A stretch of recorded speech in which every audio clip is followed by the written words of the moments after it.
¿Qué tal? Buenos días, bienvenidos a República. En este miércoles 25 de septiembre les saluda Wendy Monterrosa.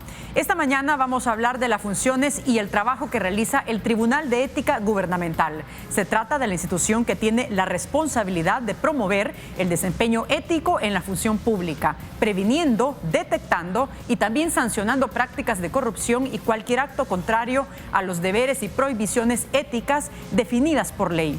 Conoceremos esta mañana un poco más sobre el papel de esta institución en nuestra sociedad, qué facultades le da la ley para promover la ética y perseguir la corrupción, así como hasta dónde llegan las sanciones que impone y qué dificultades se enfrenta para poder cumplir con su labor. Hasta el momento hay varios funcionarios que han sido sancionados, entre diputados, magistrados, alcaldes y la ex procuradora para la defensa de los derechos humanos. De estos y otros temas hablaremos en la entrevista de esta mañana. Comenzamos.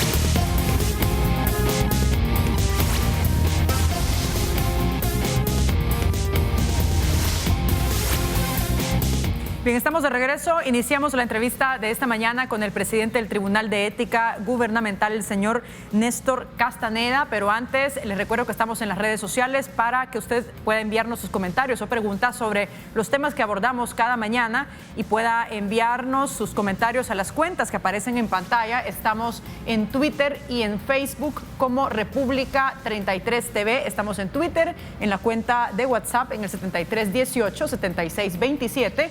Y nos encuentra en Facebook como República TV 33. Señor Castaneda, bienvenido. ¿Cómo está? Gracias por acompañarnos en esta entrevista. Gracias por la invitación esta mañana y qué bueno que podamos tocar temas importantes para la ciudadanía, y como son el tema de los valores éticos y valores morales, que es una de las tareas fundamentales del Tribunal de Ética.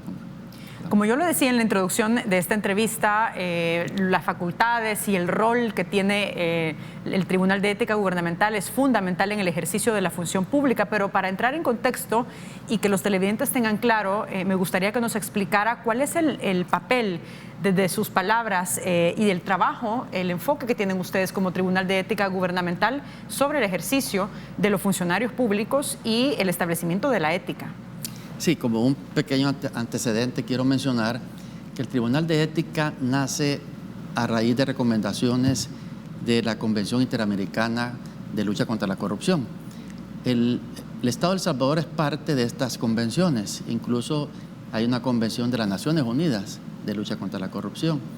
A raíz de eso, en el año 2006 nace el Tribunal a través de la Ley de Ética Gubernamental, con varios objetivos, pero hay uno muy importante. El legislador, al analizar la ley, encomendó al tribunal una tarea de culturización en los temas de principios éticos,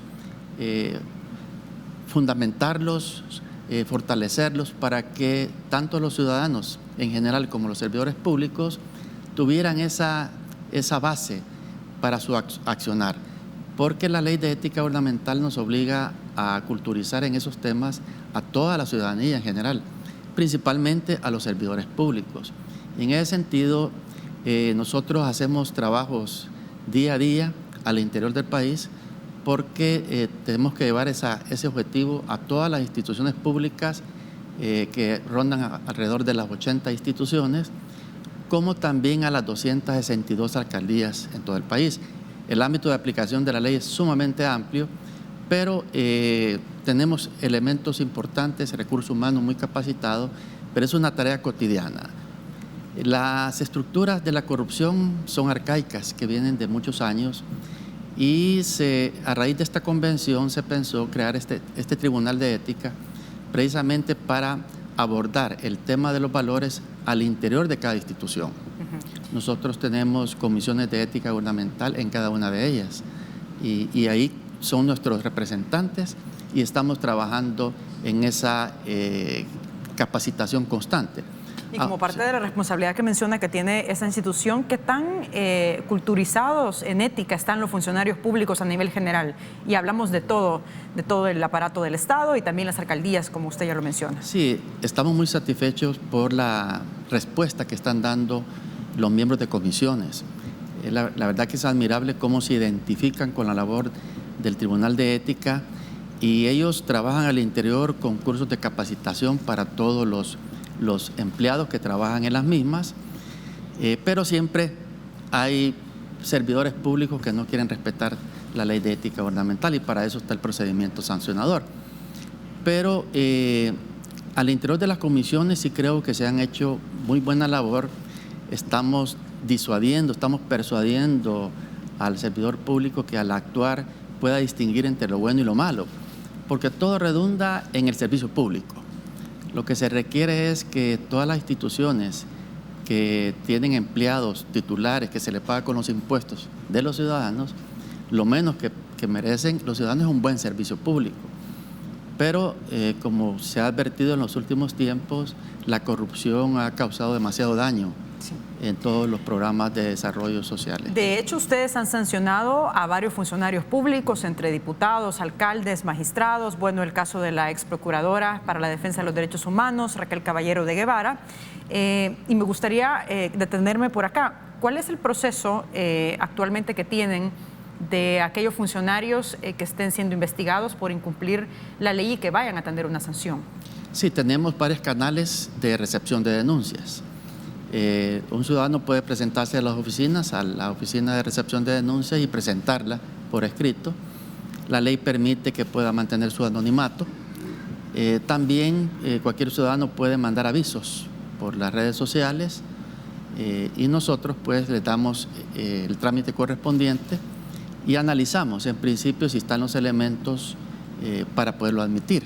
Es un tema muy importante por cuanto casi el 90% de denuncias entran vía aviso y anónimos.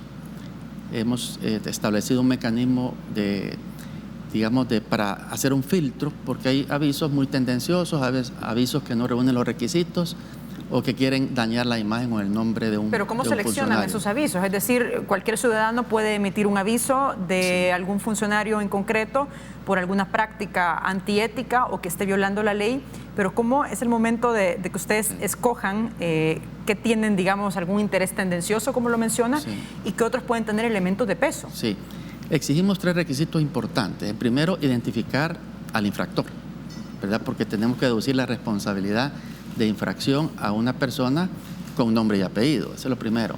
Segundo, la infracción que ha cometido. Tercero, el periodo o fecha en que se ha realizado esa infracción. Porque si no dan esos datos y con los avisos anónimos, el problema es que cuando falta algún requisito no le podemos prevenir porque no hay dirección donde hacerlo. En ese sentido hemos mejorado la atención a la ciudadanía para que tengan en la página del tribunal y en las capacitaciones damos los formularios para que cuando manden el aviso por lo menos reúnan los requisitos mínimos de admisibilidad. Y hemos tenido muy buen resultado. Los avisos están llegando más completos. Cuando se recibe, hacemos una investigación preliminar. Por ejemplo, si la denuncia es contra, digamos, un centro escolar, le pedimos al ministro de Educación que nos dé un informe preliminar sobre la conducta de algún profesor que se está ausentando de las labores en las escuelas. Con ese informe nosotros evaluamos si aperturamos a juicio o no. Ahí es donde realmente empieza ya el litigio, llamémoslo así. El proceso. El proceso. En cuanto si están los elementos, ya emplazamos al infractor y le damos 5 días para que se defienda. Y actualmente, presidente, ¿cuántos casos tienen en proceso de aquellos funcionarios públicos que han incumplido la ley? Bueno, tenemos activos más de 700 procesos. ¿700 activos. Procesos? Sí, activos. De los cuales estamos precisamente en este momento estableciendo un nuevo mecanismo para abordar estos casos, porque los estamos clasificando. Como usted sabe, en febrero de este año entró la Ley de Procedimientos Administrativos. Es un nuevo régimen que se le aplica a todos los procedimientos administrativos. En ese aspecto estamos clasificando. Hay procesos que se iniciaron antes de la ley y procesos que ya se están iniciando con esta nueva normativa. Esta nueva normativa es muy importante porque no va a permitir que los procesos se alarguen más de 9 meses. En los tiempos en que se llevan los expedientes, muchas veces por medidas dilatorias de los infractores o a veces las autoridades no nos colaboran, se han alargado mucho los procesos. ¿Cuál es el expediente con más tiempo que tienen ustedes en el registro? Bueno, tenemos casos del 2017, de 2018. Entonces, en ese aspecto, esta ley nos obliga a que desde que se apertura el procedimiento tenemos 9 meses. A raíz de eso, tenemos que implementar nuevos mecanismos, porque si pasan los 9 meses, puede darse la figura de la caducidad. Y si da la caducidad, pues termina el proceso. Entonces, creo que es una normativa muy importante porque obliga a todas las instituciones públicas que llevamos procedimientos administrativos, no solo el Tribunal de Ética, están las superintendencias, a que hagamos los procesos más efectivos. Sí. Por ahora me dice que hay 700 procesos activos sí, de funcionarios que podrían haber incumplido la ley. Correcto. Se está pendiente que ustedes emitan las sanciones a estos casos. ¿De qué casos estamos hablando? Bueno, en los últimos tiempos se han incrementado en el tema de educación. Los centros escolares, hay mucha denuncia contra los directores porque están pidiendo cuotas extraordinarias a los padres de familia. Por ejemplo, en el tema de alimentos, el Ministerio de Educación les da un bono a los centros escolares precisamente para ese fin. Pero muchas veces algunos directores obligan a los padres de familia a costas extraordinarias y no entran a la tesorería de la institución, de la escuela. Entonces, eso da lugar a presumir que hay una infracción a beneficio propio de parte de los directores. Entonces, algunos padres de familia denuncian al tribunal ese tipo de anomalías. También en el tema del órgano judicial hay mucha denuncia sobre jueces, magistrados de cámara.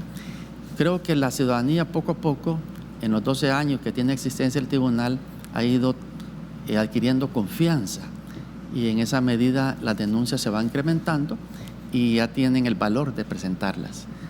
También tenemos el caso del Ministerio de Salud, hay mucha denuncia contra médicos que tienen dobles trabajos en diferentes instituciones al mismo tiempo. Que de hecho recientemente se conoció ese caso que ustedes publicaron de varios médicos. Ustedes hablaban de una red de médicos en el sistema de salud pública y me gustaría que viéramos un texto de prensa escrita sobre ese caso de varios médicos que ustedes detectaron que tenían varias plazas en hospitales del país. Ahí dice: Tribunal de Ética Gubernamental detectó red de 16 médicos con múltiples plazas.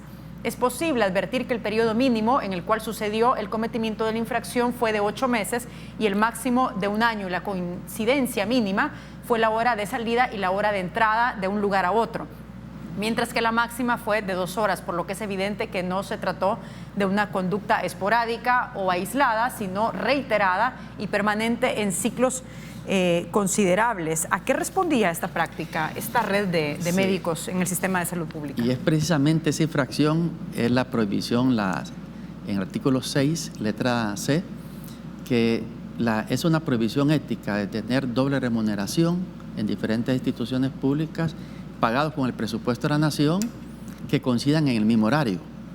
Al hacer la investigación descubrimos que estos profesionales tenían plaza en el Hospital Rosales y al mismo tiempo en el Seguro Social. ¿Y qué tipo de plazas estamos hablando, presidente? Porque entiendo que algunos médicos están contratados por horas. Sí, por eso que tienen múltiples plazas. Sobre eso fue la investigación precisamente, porque hay médicos que dan asistencia a las instituciones por horas. Todo eso llevó toda una investigación. Mandamos a los instructores a recoger documentación, a hacer entrevistas.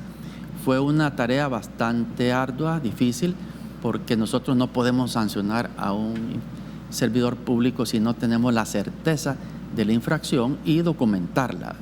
Por esa razón se llevó mucho tiempo en hacer la investigación, pero se concluyó con los contratos firmados en cada una de las instituciones, se pudo hacer el entrelace de los horarios y se pudo confirmar que efectivamente a la misma hora tenían que estar en los dos lugares al mismo tiempo, lo cual viola la prohibición de recibir la doble remuneración en dos instituciones públicas en el mismo horario laboral. ¿Cuántas de estas sanciones que ustedes han aplicado a estos médicos de la red pública se han hecho efectivas ya? Bueno, nosotros después de sentenciar les damos 60 días para que puedan ellos cumplir con el pago en la tesorería del Ministerio de Hacienda. Si en estos 60 días no lo hacen, nosotros lo certificamos a la Fiscalía General de la República para que en la vía ejecutiva lo pueda hacer efectivo. Recientemente nosotros dimos el informe de rendición de cuentas en el último periodo de septiembre 18 a agosto del 18 a septiembre del 19, y ahí va incluido esta resolución de los médicos. No se han hecho efectivos todos, y al pasar los 60 días pues tenemos que remitirlo a la Fiscalía para que lo pueda hacer efectivo. En este periodo hemos recaudado, digamos, en multas, alrededor de los $70,000, ¿verdad?, en sanciones. ¿De cuánto tienen ustedes impuestos? Sí. Porque es importante conocer el porcentaje de las multas que se hacen efectivas versus lo que ustedes imponen de acuerdo a la ley, ¿no? Yo creo que la sanción, nosotros sancionamos en base a salarios mínimos. La sanción máxima es de 40 salarios mínimos, que en la actualidad rondan los $12,000. Es una de las reformas que hemos presentado a la Asamblea, elevar el techo de 300 salarios mínimos, entiendo. De 300 salarios mínimos, entre otras disposiciones que vamos a reformar. Pero sí, la sanción muchas veces el infractor cancela la cantidad y sigue infringiendo. Entonces, por eso que en la reforma estamos haciendo énfasis en la parte, digamos, al tener en el registro de sancionados a un funcionario que pudiera ser inhabilitado. Por ejemplo, los funcionarios de elección popular o de elecciones de segundo grado pudieran estar inhabilitados. Si fueran sancionados por el Tribunal de Ética, estarían habilitados para acceder a un puesto público en los siguientes 5 años. ¿Esto lo contempla este proyecto de reforma de ley? Sí, la reforma, porque por la Constitución no hay condenas perpetuas. No podemos condenar a un servidor público para que no pueda acceder a un cargo. ¿Hay un periodo de tiempo que estaría inhabilitado este funcionario?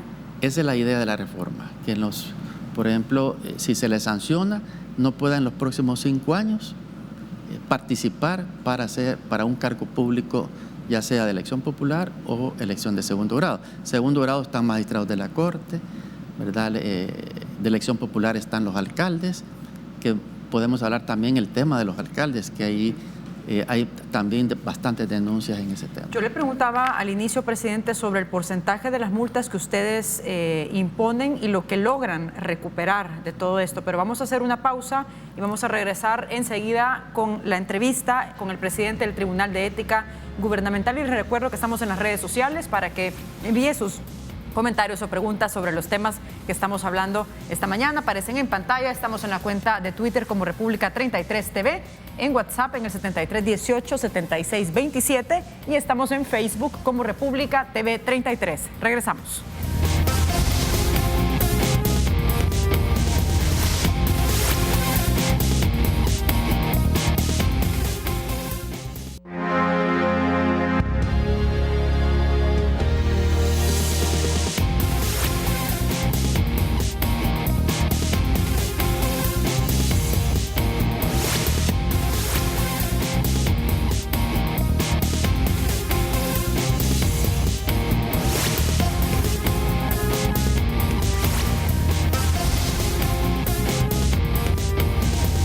Estamos de regreso esta mañana conversando con el presidente del Tribunal de Ética Gubernamental sobre el papel y el rol que ejerce esta institución pública para regular la función pública sobre la ética. Vamos a leer algunos comentarios y preguntas que nos han llegado a nuestras cuentas en redes sociales. Sobre el tema dice Roberto Burgos Viale: del universo de denuncias recibidas anualmente en el tribunal, apenas sanciona a un mínimo de funcionarios de bajo nivel, incapaz de enfrentar la impunidad. casos emblemáticos como absolución del diputado Gallego son muestra de su incapacidad. Rafael Mengíbar nos dice, sin un aviso no tiene fundamento y se hace público, ¿qué mecanismo utiliza el tribunal para resarcir y minimizar el daño personal y familiar? A ver, con la primera pregunta o comentario que le hacía el ciudadano, ¿cuál es su respuesta sobre eso? Bueno, yo creo que hemos dado diferentes resoluciones. Pudiera mencionarle, tenemos una resolución contra el ex fiscal general de la República, que se hizo toda una investigación y fue sancionado por el tribunal. Y ese es un funcionario de alto rango. Precisamente la sentencia que dio el Tribunal de Ética sirvió de base para el posterior juicio que siguió la Fiscalía General de la República contra este exfuncionario. También tenemos al expresidente de CEPA, que fue un expediente bastante difícil. Se hizo una investigación en cuanto a las inversiones que se habían hecho de los fondos públicos y también fue sancionado. Pero no todos los funcionarios de alto rango, si no se les prueba su participación, recuerde que el tribunal es un ente colegiado donde se discute entre 5 miembros, se analizan las pruebas, pero si no están, no tenemos la certeza de la participación y no tenemos documentos que lo respalden, no podemos sancionar a un funcionario. A ver, pero ¿por qué existe esa diferenciación, presidente, en la otorgación de sanciones o no, en ciertos casos, cuando se aplica el mismo artículo de la Ley de Ética Gubernamental? Sí, la tipicidad está. Hay un presupuesto legal que es el que nos permite a nosotros sancionar, ¿verdad? Pero para llegar a esa certeza tenemos que investigar si la persona ha tomado esa conducta para reunir ese presupuesto. Por ejemplo, si denuncian a una persona que ha recibido dádivas a cambio de un servicio público, se tiene que demostrar que el usuario le entregó un beneficio económico, pero hay que demostrarlo. Pero en el caso del diputado Guillermo Gallegos, como lo menciona la persona que nos envía su comentario a través de Twitter, se demostró que él otorgó fondos de una organización mientras era presidente de la Asamblea, que era de su esposa. Sí, eso tuvo, como le digo, todas sus etapas del procedimiento, tuvo su discusión y llegó al convencimiento de la resolución que se dio. Es un ente colegiado y se discute, y si entonces tienen los elementos propios, incluso en ese caso hubo una devolución de parte de este funcionario al Ministerio de Hacienda por la cantidad de $250,000 que él había recibido de la Asamblea para esta ONG y fue reintegrado al Ministerio de Hacienda. Pero no se aplicaron sanciones contra él. Esos fueron uno de los elementos que se tomaron en cuenta, ¿verdad? Ahora bien, pero entonces, si un funcionario, para entenderlo mejor, si un funcionario comete un acto, antiético o incumple la Ley de Ética Gubernamental, lo reconoce y devuelve, en este caso, el dinero o resarce de alguna forma los daños que ha ocasionado, entonces el Tribunal de Ética Gubernamental no emite ninguna sanción. Hay figuras causales de atenuantes, ¿verdad?, que se pueden tomar en caso de que un funcionario confiese. Todos esos elementos se toman en cuenta para efecto de una sanción. Pero ¿cómo dice? Ya hay un antecedente de este funcionario, de haber incumplido la ley. Pero como le repito, esto lleva todo un procedimiento, se discute, cada caso tiene su peculiaridad. Posiblemente a la opinión pública no le fue del agrado la resolución, pero así es la ley, hay que respetar el principio de legalidad y precisamente por eso es un ente colegiado. Y como todo juez, tenemos que remitirnos a lo que tenemos en el expediente y se dicta la resolución. Cuando no se, digamos el caso que usted menciona, si el denunciante no está de acuerdo con la resolución, hay recursos que se pueden interponer contra la sentencia nuestra, ¿verdad? Se pueden imponer ya sea contra en la parte jurisdiccional o se pueden presentar recursos de reconsideración, como se hace en el órgano judicial. Cuando un justiciable no está de acuerdo con una resolución, puede apelarlo ante una instancia superior. ¿Y esto no es parte de las debilidades que tiene actualmente la institución, presidente? Porque ustedes están proponiendo reformas a la ley de ética gubernamental, de hecho, desde enero del 2018. Y a propósito, me gustaría que viéramos un texto de prensa escrita sobre estas reformas a la ley de ética gubernamental que se están proponiendo. Son 23 reformas a esta ley y ahí tenemos algunos artículos. Dice el artículo 7, refórmese el artículo 11 de la forma siguiente: integración del Pleno Tribunal de Ética Gubernamental. Si por cualquier motivo se atrasare la elección o nombramiento de los integrantes del Pleno, continuarán en el cargo los titulares y los suplentes del periodo anterior hasta que se elijan los nuevos funcionarios.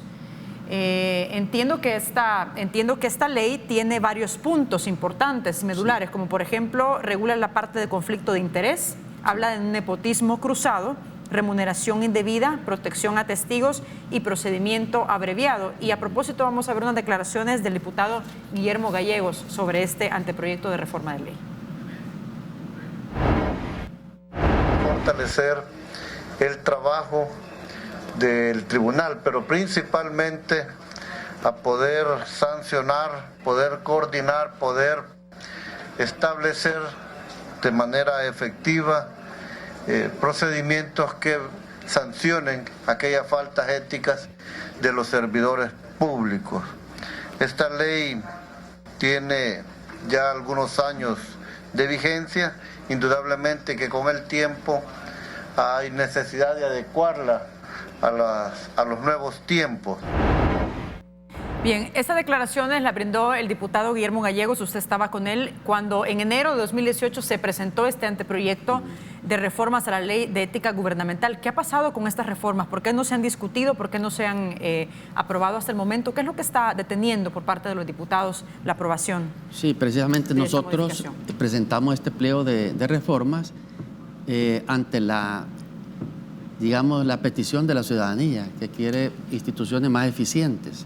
Y para ello, pues nosotros tenemos muchas limitantes en la ley. Una de ellas es la falta de colaboración de las autoridades para la investigación de los hechos. También en los procedimientos estamos estableciendo, por un ejemplo, el anticipo de prueba. Muchas veces la prueba testimonial es la clave en ciertas infracciones como son las dádivas. Si no hay prueba testimonial es bien difícil probar el hecho. Para eso hemos propuesto tener, digamos, en las entrevistas que tenemos con los empleados públicos que pueden declarar, tener esa prueba anticipada para que a la hora de la audiencia, si ellos por diversas razones no comparecen, ya sea por amenazas de los titulares o por alguna situación, tenemos ya esa prueba anticipada. Por supuesto, esa prueba anticipada tiene que hacerse con la parte contraria. El infractor puede nombrar un defensor, ya sea particular o defensor público, pero ya tendríamos asegurada esa prueba. Es decir, estamos estableciendo a través de la experiencia que nos ha llevado estos años cuáles han sido las debilidades que tenemos. Creo que los funcionarios, al dar la colaboración, para una situación bien interesante, cuando es un diputado, el informe se le pide al propio infractor, que él dé el informe, lo cual es una disposición que no es muy objetiva. Y todo ese tipo de reformas estamos planteando. También es importante el tema de la protección de los denunciantes y la protección de testigos y de peritos, porque el denunciante muchas veces es parte de la institución donde está el infractor. Recordemos que la comisión puede recibir denuncias incluso del mismo titular. En cuanto a eso, él necesita cierta estabilidad laboral, que no haya traslados de su cargo como sanción de parte del titular por haberlo denunciado. Entonces queremos darle cierta protección a los denunciantes y por supuesto a los testigos. También estamos estableciendo mecanismos sobre la prueba instrumental. Si las autoridades nos colaboran en forma expedita, nos pueden dar documentos, contratos, bitácoras del trayecto de los vehículos. Muchas veces las autoridades no nos colaboran efectivamente. Entonces estamos estableciendo una sanción para la autoridad que no colabore, que no nos dé los documentos, también iniciarles un proceso administrativo. Con la prueba instrumental lo que logramos es que no dependeríamos de la prueba del testigo. Ya con pruebas contundentes y con un proceso abreviado que también lo estamos pidiendo, no necesariamente tenemos que estar los 9 meses en el procedimiento, podemos hacerlo más corto y dictar la sanción con mayor prontitud. Pero lo más importante, creo yo, de la ley de ética gubernamental es, y lo han manifestado los servidores públicos, es aparecer en el registro de sancionados, que lo hacemos público. Usted sabe que la Constitución ya establece la moralidad notoria. Es decir, la moralidad tiene un vínculo cercano, pues obviamente intrínseco con la ética.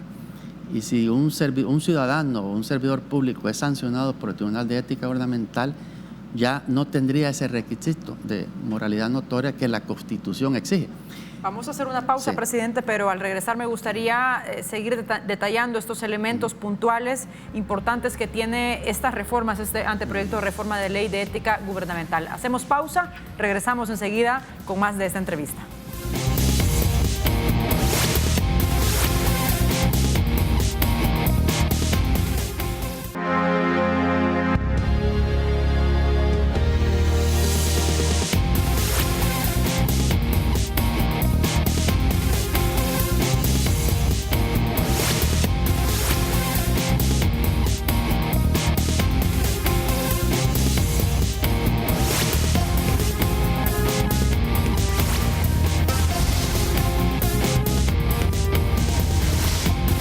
Y en esta mañana estamos abordando un tema muy importante que tiene que ver con el trabajo del Tribunal de Ética Gubernamental. Nos acompaña en el estudio el presidente de esta institución y hablamos en la pausa anterior, antes de la pausa, que diga sobre las reformas al anteproyecto de ley de ética gubernamental que fue presentado por esa institución a inicios de 2018. Es decir, este proyecto de reforma, presidente, tiene más de un año de estar en la Asamblea Legislativa.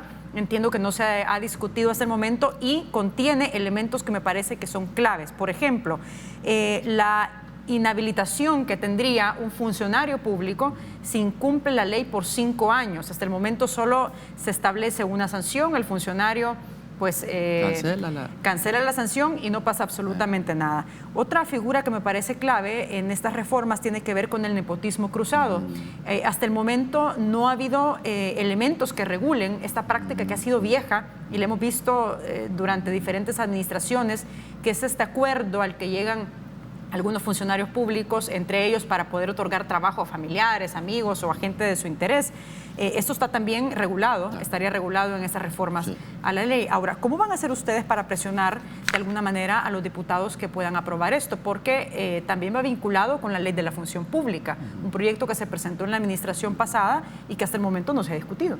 Sí, ambas disposiciones, tanto la ley de función pública como la ley de ética gubernamental, su normativa va precisamente encaminada a eso, a todas las prácticas, malas prácticas, ¿verdad?, que llevan la corrupción. Esta disposición de la inhabilitación es muy importante porque si un ciudadano o un funcionario es sancionado por el Tribunal de Ética Gubernamental, según esta reforma estaría inhabilitado para poder participar en los próximos 5 años en cualquier cargo de elección popular o de segundo grado. Nosotros vamos a hacer un trabajo en estos días. Precisamente voy a mandar una nota a la Comisión de Legislación y de Puntos Constitucionales de la Asamblea Legislativa pidiendo una audiencia para ir a reunirnos con los diputados que integran esta comisión y ampliarles, pues, discutir las reformas, evacuar inquietudes, preguntas que ellos tengan, para que esto se pueda impulsar.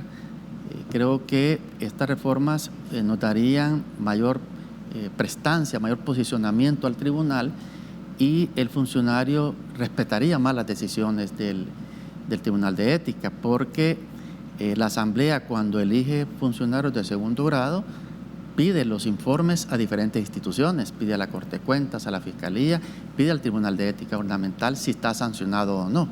Lamentablemente no es vinculante para elegir al funcionario de segundo grado, pero si con la reforma esto se hace en ese sentido, creo yo que el funcionario o cualquier servidor público respetaría más la ley de ética gubernamental, actuaría más acorde a sus principios éticos para que no caer en ese tipo de situación, porque ya le perjudicaría en su futuro, digamos, para acceder a un cargo público. De hecho, ese artículo que leímos hace un momento que contiene este anteproyecto de reforma de ley está siendo bastante señalado. Presidente, ¿qué podría decir usted sobre esto?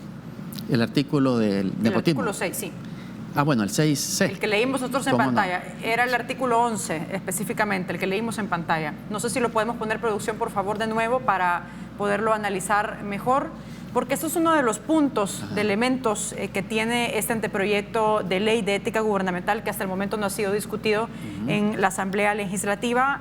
Como ya lo decíamos en esta entrevista, bueno, tiene varios puntos importantes como regular la parte de conflicto de interés, nepotismo cruzado, remuneración indebida, protección a testigos, procedimiento abreviado.